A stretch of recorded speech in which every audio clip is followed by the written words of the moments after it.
জানেন ইসরায়েল বারবার এবং আমেরিকা এবং জাতিসংঘ সহ এদের অবহেলায় আমাদের ফিলিস্তিনের শিশুদের উপর হামলা করেছে।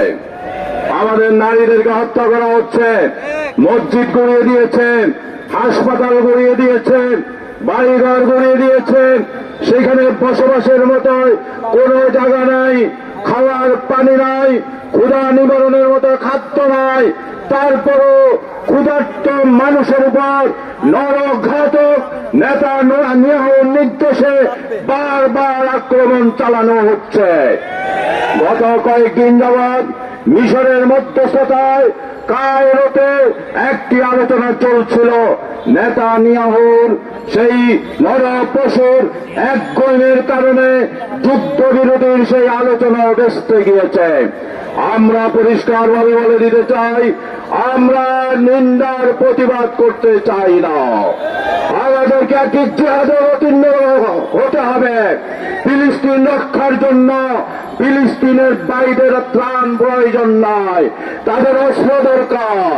অতএব আসুন সবাই মিলে ফিলিস্তিন রক্ষার জন্য, আল আকসা রক্ষার জন্য আমাদেরকে অস্ত্র হাতে তুলে নিতে হবে। বাংলাদেশ সরকারকে বলতে চাই, অ্যাকসেপ্ট ইসরায়েল বাদ দিয়েছেন, আমরা প্রতিবাদ করেছি।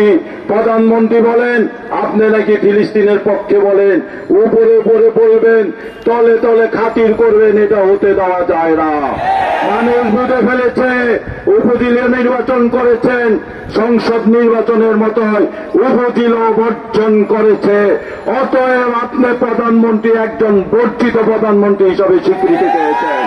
জাতীয় বন্ধুগণ, ইসরায়েলি পণ্য আর বয়কট নয়, আমরা ইসরায়েলি পণ্য বাংলাদেশে নিষিদ্ধের দাবি জানাচ্ছি। সৌদি আরব, জর্দান, আরব আমিরাত সহ মিশর, কুয়েত যারা ইসরায়েলের চতুর্দিকে আছেন, আমরা তাদের কাছে দাবি জানাই, ইসরায়েলকে অনুরোধ করে লাভ হয় না।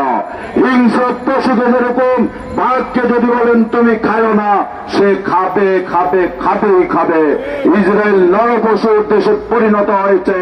অতএব আপনারা আকাশপথ বন্ধ করে দিন, ইসরায়েলের সব প্লেন বন্ধ করে দিন, আপনাদের আকাশ সীমায় যেন না উঠতে পারে।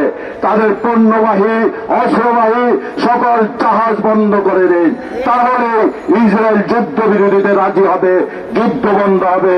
সবাইকে ধন্যবাদ। আসসালামু আলাইকুম।